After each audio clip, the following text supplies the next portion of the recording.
ہم مسلمان ہیں، اللہ تبارک و تعالیٰ نے جو دین برحق ہمیں عطا فرمایا ہے وہ دین ہماری تمام ضروریات کو پورا کرتا ہے۔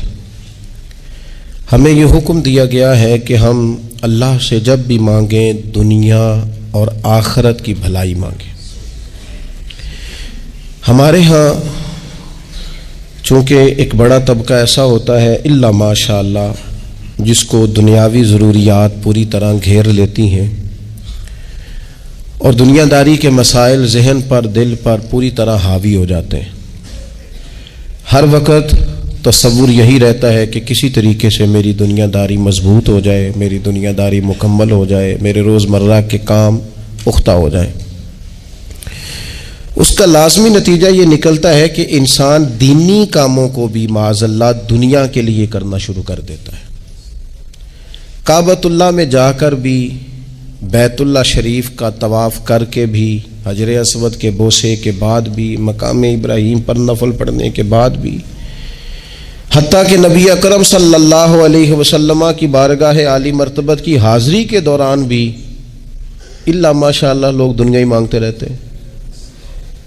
میرا فلانا کام ہو جائے، میرے بچوں کے معاملات سنور جائیں، فلاں کا مستقبل بہتر ہو جائے۔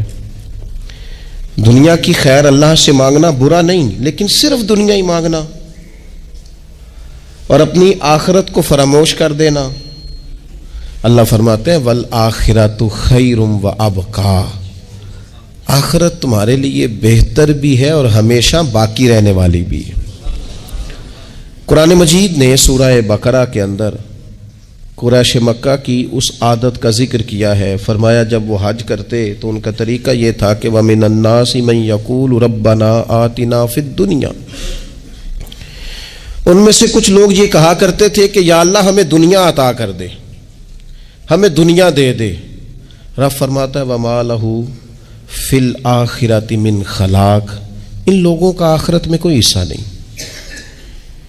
مانگی بھی ہے تو صرف دنیا، حج کر کے بھی دنیا، اللہ کے گھر جا کے بھی دنیا، شیخ کا بیعت ہو کے بھی دنیا، دینی محفل سے مراد بھی یہ، دینی اجتماعات کر کے بھی، دینی مدارس قائم کر کے بھی، خانقاہ کا مسجد کا ماحول بنا کے بھی، اس سے بھی مطالبہ فقط دنیا کا۔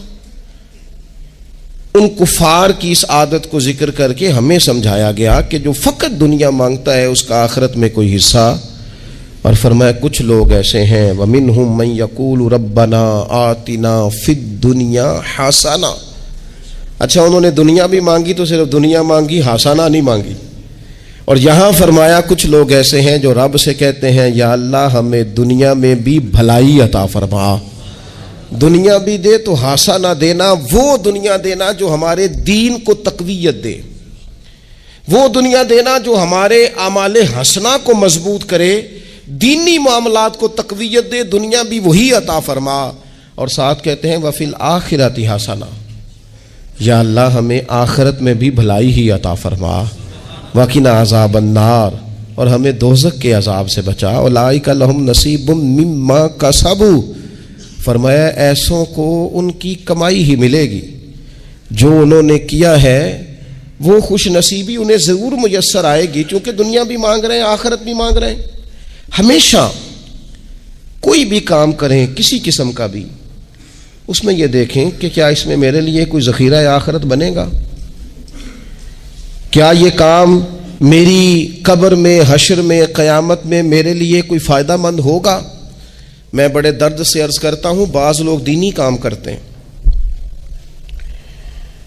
اور ان سے جب سوالات کیے جاتے ہیں تو وہ بعض اوقات تکلیف دہ معاملہ ہو جاتا ہے کہ اس دینی کام کے پیچھے بھی وہ والا خلوص نہیں جو ایک مسلمان کا رب و رسول کے ساتھ ہونا چاہیے، اس دینی کام کے پیچھے بھی کچھ دنیاوی مقاصد موجود ہیں۔ تو اگر بڑی پگڑی اور بڑے جبے کے پیچھے بھی ایک دنیا دار چھپا ہوا ہو، لوگوں کو تو دھوکہ دیا جا سکتا ہے، رب و رسول کو تو نہیں نہ دیا جا سکتا۔ وہاں تو دلوں کا خلوص ہی پہنچتا ہے، وہاں تو نیتوں کا حسن ہی پہنچتا ہے۔ تو اللہ تبارک و تعالیٰ سے جب بھی سوال کیا جائے دنیا اور آخرت کی بہتری کا سوال کیا جائے۔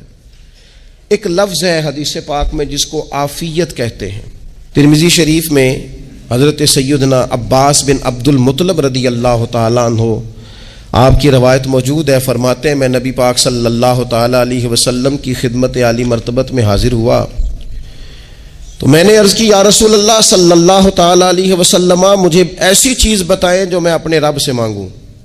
چیز مانگنی ہوتی ہے نا، بعض اوقات موقع ملتا ہے تو کئی دفعہ انسان امتحان میں آ جاتا ہے کہ اب مجھے موقع مل گیا ہے، مجھے کہا گیا کچھ مانگ لو تو بھلا میں کیا مانگوں۔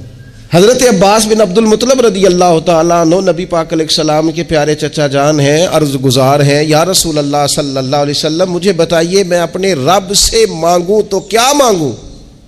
تو حضور نے فرمایا رب سے عافیت مانگو۔ کہتے میں کچھ دن رکا، کچھ دنوں کے بعد پھر حاضر بارگاہ ہوا اور عرض کی یا رسول اللہ صلی اللہ تعالی علیہ وسلم مجھے بتائیے میں اپنے مالک سے مانگوں تو کیا مانگوں؟ تو حضور نے پھر فرمایا اللہ سے مانگنا تو عافیت مانگنا۔ بزرگ فرماتے ہیں یہ عافیت کیا ہے؟ عافیت یہ ہے کہ یا اللہ ظاہری پریشانیاں، باطنی پریشانیاں، اے اللہ ظاہر کے میل کچیل بھی دور ہو جائیں، باطن کے بھی دور ہو جائیں، اے اللہ ہر معاملے میں، ہر آزمائش میں، ہر دکھ میں ہمیں تیری پناہ نصیب ہو جائے۔ یہ عافیت ہے۔ اور صوفیہ کرام فرماتے ہیں عافیت سے بڑی نعمت کوئی نہیں اگر کسی کو میسر آئے تو، عافیت سے بڑا حسن کوئی نہیں اگر کسی شخص کو یہ نصیب ہو جائے۔ اور ایک اللہ والے نے تو ایک اور بڑا خوبصورت ترجمہ یہاں کیا ہے، وہ کہتے ہیں عافیت کا مطلب ہے دل کا قرار، عافیت کا مطلب ہے باطن کا سکون، عافیت کا مطلب ہے انسان کے مزاج کا حوصلہ، ٹھنڈک، بردباری۔ اس بندے کو عافیت نصیب ہو جاتی ہے گویا اللہ اسے سکون کی دولت عطا فرما دیتا ہے، تھوڑے پیسوں میں بھی سکون، بغیر شہرت کے بھی سکون، کوئی بات مان لے تب بھی سکون، کوئی دھتکار دے پھر بھی سکون، لوگوں کی گڈ بک میں ہو پھر بھی سکون، اور اگر لوگ سارے مخالفت میں آ جائیں تو چونکہ اللہ نے عافیت دی ہے پھر بھی سکون۔ اللہ تعالیٰ نے ان لوگوں کو قرار کی دولت، اللہ سے عافیت مانگی جائے، اس میں دنیا کی بھی بھلائی شامل ہے، آخرت کی بھی بھلائی شامل ہے۔ نبی اکرم صلی اللہ تعالی علیہ وسلم توجہ دلاتے کہ اللہ سے تم عافیت مانگو، ہمارا نہ جی، کیونکہ سب سے بڑا مسئلہ روحانی تربیت کا ہے۔ ہمارے ہاں باتیں ڈھیر سارے لوگوں کو آتی ہیں اور بہت زیادہ آتی ہیں، منصوبہ بندی کرنا، پلاننگ کرنا، اپنے معاملات کو خود سے کیسے لے کے چلنا ہے، کیسے ٹھیک کرنا ہے، اپنے حق میں دنیا کو کس طرح قائل کرنا ہے، یہ ڈھیر سارے لوگوں کو آتا ہے، اور اپنے حق میں دلائل کس طرح قائم کرنے ہیں، اس میں بہت سارے لوگ خود کفیل ہوتے ہیں، انہیں کسی سے مشاورت کی بھی ضرورت نہیں ہوتی۔ لیکن اللہ کی بارگاہ سے اپنا رشتہ کیسے جوڑنا ہے، مالک سے کرم کا سوالی کس طرح کر کے ہونا ہے، اللہ سے عافیت کا سوال کیسے کرنا ہے، یہ چونکہ روحانی تربیت میں ہمارا مزاج نہیں ہوتا لہذا ہم اس طرف جاتے نہیں، ہم وہ اپنی مرضی کی چیزیں، یعنی وظیفہ پوچھ کے گئے ایک صاحب، کچھ عرصے کے بعد آئے ہیں تو آ کے کہتے ہیں مولانا صاحب، پیر صاحب یا قاری صاحب یا فلاں صاحب، کسی سے بھی پوچھ کے گئے کس چیز کو نیک آدمی جانا، پھر لوٹ کر آ کے کہتے ہیں کہ آپ نے وظیفہ بتایا تھا پر کام کوئی نہیں ہوا۔ تو میں تو صاف کہتا ہوں اور کھلے دل سے کہتا ہوں کہ بھئی وظیفہ آپ کو بتایا تھا کہ اللہ کی رحمت متوجہ ہوگی، خدا کی رحمت کو آواز دینے کے لیے وظیفہ دیا تھا، کوئی بھی وظیفہ رب کو مجبور تو نہیں نہ کر سکتا معاذ اللہ۔ اور وظائف کس لیے پڑھے جاتے ہیں کہ جلدی سے معاملات ٹھیک ہو جائیں، میرے حق میں چیزیں بہتر ہو جائیں، تو اللہ کی رضا کے لیے پڑھے جاتے ہیں۔ تو وظائف کو، عبادات کو، نوافل کو، تلاوت کو، درود پاک کو تو رضا الہی کا ذریعہ بنانا چاہیے، لیکن ہم چونکہ ایک پورا الجھاؤ رکھتے ہیں اپنی دنیا داری کے معاملات سیدھے کرنے، ایک پورا خیر رکھتے ہیں، وہ لوگ ملتے رہتے ہیں مختلف بزرگوں کی نسبت کے تعلق سے، تو بعض جگہوں پہ بعض لوگ بڑے تیز ہوتے ہیں، یعنی ان سے آپ کی ملاقات ہوتی ہے تو بندے کو محسوس ہوتا ہے کہ یار اسے تو پہلے ہی ساری باتوں کا پتہ ہے، اور کئی دفعہ ان سے ملنے کے بعد احساس ہوتا ہے کہ یار اس سے تو تھوڑا سیکھ ہی لیتے تو بہتر تھا، یہ تو بات بڑی آگے نکل گئی۔ سارا پتہ ہوتا ہے، باشعور ہوتے ہیں، لیکن ڈر آتا ہے اللہ سے۔ اتنا باشعور آدمی، سمجھدار، پنچایت، پریا، لوگ، دین، دنیا سارا پتہ ہے، نماز کا ٹائم آ گیا تو وہ چھپتا پھرتا ہے، اس کی طبیعت پر بوجھ بن رہا ہے معاذ اللہ اللہ کے حضور حاضر ہونا، اسے خیر کا کام کرنا پڑ رہا ہے تو وہ ادھر ادھر نکلتا جا رہا ہے. تو سوال یہ ہے کہ پھر یہ شعور کا کیا مطلب رکھا ہوا ہے ہم نے؟ پھر اللہ سے دعا کرنے کی ضرورت نہیں. حضرت عارف رومی رحمۃ اللہ تعالی علیہ فرمایا کرتے تھے بعض لوگوں کو رب سارا کچھ دیتا ہے، سجدے کی توفیق نہیں دیتا. اس کا مطلب یہ ہے کہ وہ کہتا ہے یہ سارا کچھ لے اور نکل جا، میرے گھر نہ آنا، رکھ سارا کچھ پاس. رب سے عافیت مانگی جائے، اس سے اس کا فضل مانگا جائے، اس سے اس کا کرم مانگا جائے. اللہ کے پیارے رسول صلی اللہ تعالی علیہ وآلہ وسلم اس عافیت مانگنے پر زور دیتے، توجہ دیتے. میں آپ کو صحیح بتاتا ہوں، رب نے اگر کسی بندے کو عافیت میں رکھا ہو نا تو حالات کیسے بھی برے چل رہے ہوں اس کا بگاڑ کچھ نہیں سکتے. اور اللہ تعالیٰ معاف کرے 100 دفعہ خاکم بدہن، اگر کسی وقت اس کے کرم کی نگاہ پھر جائے تو پھر سارے اسباب سمیت بھی انسان اپنے پیروں پہ کھڑا نہیں رہ سکتا. اس سے جب تک طلب کرم نہیں ہوتا، طلب عافیت نہیں ہوتی، اس کی بارگاہ سے جب تک بندہ مومن پورا رجوع نہیں کرتا، یہ عافیت اتنی اعلیٰ چیز ہے کہ نبی پاک علیہ السلام نے فرمایا اذان اور اقامت کے درمیان جو وقت ہوتا ہے اس میں دعائیں رد نہیں ہوتی. دعا مانگا کرو گے تمہاری اللہ اپنے فضل سے قبول کر لے گا. عرض کی یا رسول اللہ کیا مانگے؟ تو فرمایا عافیت مانگو رب سے. حضرت انس بن مالک حدیث کے راوی ہیں رضی اللہ تعالیٰ عنہ، یہاں بھی فرمایا یہ عین قبولیت کا ٹائم ہے، اب اللہ سے عافیت مانگ لو، اس کی پناہ. ہم دعاؤں میں بھی محدود ہو جاتے ہیں. رب دا طالب کوئی نہ ملیا، جو ملیا طالب زردہ ہو. دعاؤں میں بھی حد بندی. بعض اوقات بچے بھی تربیت کرتے ہیں نا. ایک مولانا ہے، ان کا خیال ہے کہ انہوں نے مجھ سے کچھ پڑھا ہے تو کبھی کبھی استاد جی کہہ دیتے ہیں. بہت پرانی بات ہے، انہوں نے مجھے فون کیا کہ اگر آپ کبھی تشریف لائیں، تو میں نے کہا پتر دعا مانگ اللہ کو چھوٹی جی گڈی دے وے. تو اس بچے نے میری بڑی تربیت کی، کہنے لگا استاد جی اللہ کو لو منگنی یہ تو وڈی ساری منگو، آپ نے محدود کیوں کیا کہ بھئی یہ چھوٹی سی اللہ گاڑی کیوں اللہ چھوٹی دے، رب دے تو بڑی دے اور رحمت سے دے، اللہ سے مانگنی ہے نا جی. ہم تربیت نہیں لیتے. میں نے اس کا شکریہ ادا کیا، میں نے کہا بیٹے تو نے بڑی سونی بات کی، اللہ تجھے اس کا اجر عطا کرے، اللہ تجھے برکات عطا کرے. اگر آپ نے سیکھنا ہے تو پھر آپ سیکھ لیں گے، اور اگر نہیں سیکھنا تو پھر یہی کہنا ہے ساری عمر لانگی بندہ کو نہیں ملیا، چونکہ مزاج نہیں ہے نا سیکھنے کا، اس لیے پھر ملا ہی کوئی نہیں. پھر ساری زندگی کو میسر ہی نہیں آیا، کسی نے نصیحت ہی نہیں کی، کوئی آنکھوں کو بھایا ہی نہیں. خود ہی بڑے سیانے تھے، خود ہی بہت بڑے تھے، اپنا قد ہی بڑا اونچا تھا، سب ٹھگنے چھوٹے اور کمزور اور بونے نظر آئے. عزیز بھائی، جب عافیت، ایک بزرگ تھے ہر وقت اللہ سے عافیت مانگتے تھے، ہر وقت اللہ سے عافیت مانگتے تھے، ہر وقت عافیت مانگتے تھے. لوگوں نے پوچھا، لوگ ان کو صالح جانتے تھے، نیک سمجھتے تھے کہ حضور آپ اور کوئی دعا مانگتے نہیں، عافیت ہی مانگتے ہیں. فرمانے لگے میں مانگا کرتا تھا شروع میں، بعد میں خیال آیا ہے اور بھی دعائیں مانگا کرتا تھا، یہ احساس بعد میں نصیب ہوا. فرماتے میں مزدوری کرتا تھا، مال برداری کرتا تھا، ایک جگہ پہ ڈیوٹی کر رہا تھا تو تھک گیا، اور وہ جو کام لینے والے لوگ تھے ان کا رویہ بھی بڑا ترش تھا، تکلیف ہوئی. تو میں نے اپنے مالک کی بارگاہ میں عرض کی، مالک اگر 2 روٹی بغیر مجھے مشقت کے مل جائے دن میں تو تیری بارگاہ تو بڑی کریم ہے. کہتے ہیں میں نے یہ دعا مانگ لی. ذرا میں تھوڑا آگے بڑھا تو 2 بندے آپس میں لڑ رہے تھے، میں ان کی صلح کرانے کے لیے، انہیں بچانے کے لیے آگے بڑھا تو میں جس کو چھڑا رہا تھا دوسرے نے میرے اوپر ضرب لگا دی، میرا بھی سر پھٹ گیا. تھوڑی دیر کے بعد وہاں پولیس آ گئی، وہ تینوں کو لڑنے والا سمجھ کے اٹھا کے لے گئے، مجھے جیل ہو گئی. 2 روٹیاں بغیر مشقت کے روز ملنی شروع ہو گئی. دعا مانگی تھی نا کہ یا اللہ 2 روٹیاں مل جائے نا بغیر مشقت کے، کہتے وہ 2 روٹیاں روز ملتی، کوئی کام نہیں کرنا پڑتا تھا، پر جیل ہو گئی. فرماتے میں بڑا پریشان تھا، روز روٹیاں پابندی سے آتی اور بہترین آتی، کھانا ملتا. پھر کچھ عرصے کے بعد میں نے سوچا کہ یار یہ دعا تو قبول ہو گئی نا تیری، اب تو اگر اس پر کوئی الگ بات کرے گا تو وہ تو غلط کرے گا.